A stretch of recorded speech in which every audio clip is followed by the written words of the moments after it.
Hey guys, Journeyman Messenger back today with just a quick overview, maybe slash review of a Bible that I've had here. It's a Comparative Study Bible by Zondervan.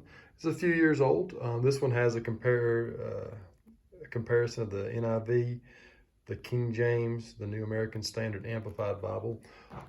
And I thought this right here might be a great study guide for those who do comparative translation studies and just wanted to see what each one brings to the table and how the differences look when you look at them side by side. Interesting layout in this, of course. This right here is a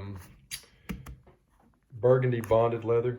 It is, I got this, pretty inexpensive. I think I got this for like 30 bucks. It is kind of hard to find. You pretty much have to find them used nowadays, but overall, very good little study guide. However, there are some downfalls to this thing.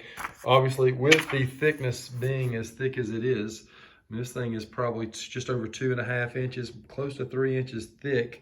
It does have a gold gilding on it, but it is paste down. You got a presentation page right off the bat here, which it's okay. It's just regular paper, nothing, no cardstock or anything like that. And there's your first title page, and then of course you've got your table of contents here. Let's see here. It'll break down the different versions we got here. This is the NIV from 1984. This is an amplified, which looks like it's an 87. The NASB from 95, and of course the King James Bible. We'll scroll over. We'll turn the pages. There's a publisher's page right here. And of course, this right here is the introduction to the King James. We go to the next page, introduction to the Amplified. And it breaks down how it came into existence, the translation-wise. The next page we go to is the New American Standard. And of course, typically your New American Standard is going to be a Lockman Foundation Introduction Standard one. And then, of course, it goes on for 2 pages here. Then we got the NIV translation, translator's preface. How it looks here, we start off Old Testament with Genesis, and as you can tell, this is not going to be a lay flat. Initially, it's going to be very difficult to get the lay flat, but how this is laid out is on the left page, you're always going to have your King James and Amplified, verse by verse. And then on the second page, you're going to have your New American Standard and your New International Version side by side, verse by verse. As far as this translation goes, NASB, your NIV is still going to be in paragraph format. So that is an interesting take on how they do this. Of course, you're going to have a few breakdowns, but no real notes down here at the bottom. It just kind of gives very, very little notes. This is just more of a comparison for various translation study. I'm going to scroll on back or turn on back in here to see what it looks like in the Psalms. Psalms looks pretty much verse by verse. Of course, not in the poetic, like the poetic setting is how you look at the New American Standard and the New International.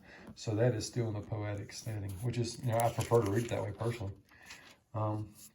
We'll keep on going back here. Let's get back into the New Testament here. Here's some Matthew. Let's see how we open the New Testament up. Here we go. So no frills. Looks like it goes straight into the New Testament. And, of course, you've got your St. Matthew and the King James, Matthew, in both, or in the rest of the Amplified, New American, and New International Version. The line matching it's close, but it's not perfect. As you can see, it's close, but not perfect. It's not going to be a red letter. This is going to be a black letter through and through. A little bit of notes on the bottom of these pages in the New Testament, which is good reference points. Overall, if you're looking for just an easy one-stop shop for translations to compare in your studies, to see what a specific verse would say in the New International and compare it to, the King James, New American Standard or Amplified translation, you'd have it right there at your fingertips. There are a couple of nice things here in the back. Let's get back here. Let's see here. Notes. This is absolutely an awesome thing. I think almost every Bible should have note pages.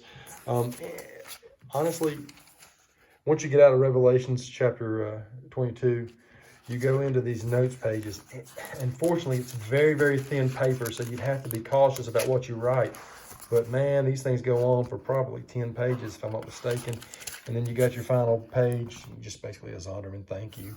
But overall, I love it when a Bible has a bunch of notes pages at the back that you can write whatever information you feel necessary. I do wish that it had more than one ribbon. It only has one ribbon.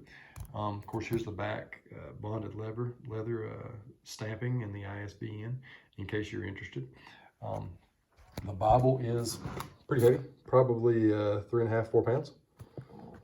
If I were to guess, I don't have a scale in front of me, but overall, if you can find this use, this certainly is something that you could use for home study. I wouldn't recommend traveling with it unless you were going into a large group study and you were truly going to go through some translation comparison, that is. I recommended, maybe, I might recommend this to folks. I do like having this at my fingertips. As you know, my church, we typically read from the New International Version, or at least they do. I am still reading primarily from my King James and my New American Standard. So this is ideal for me. I've got the best of all the worlds that I'm exposed to on a daily basis. So with me having the King James and New American Standard handy, I do have my NIV that I can refer to that a lot of times my church is utilizing in our studies. So overall, it's good for me. It may not be good for you. I don't even know if I want to give this a scale of 1 to 10. If in any event that we do consider a scaling, I would say for reference, this is absolutely, if you're going to be doing translation comparisons, 10 out of 10.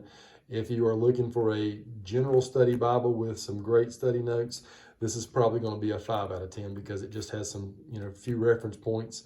The one ribbon and the font. The font in this thing is, I think, a 7. So it's pretty small font, and it's really is hard to read it clearly unless you got really good eyes. I have to wear my glasses when I read this one so that I can see it a little bit easier. But it is certainly a Bible worth looking at and considering if you're out there in the market for a comparison Bible. I'd say go for it.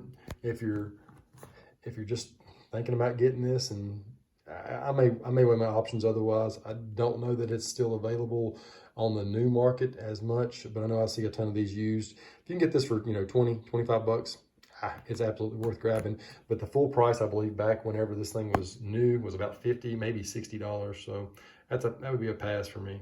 Anyway, guys, thanks for stopping by. I hope you enjoyed the video. Any questions, comments, feel free to leave them down in the section below. Thanks for stopping by. God bless.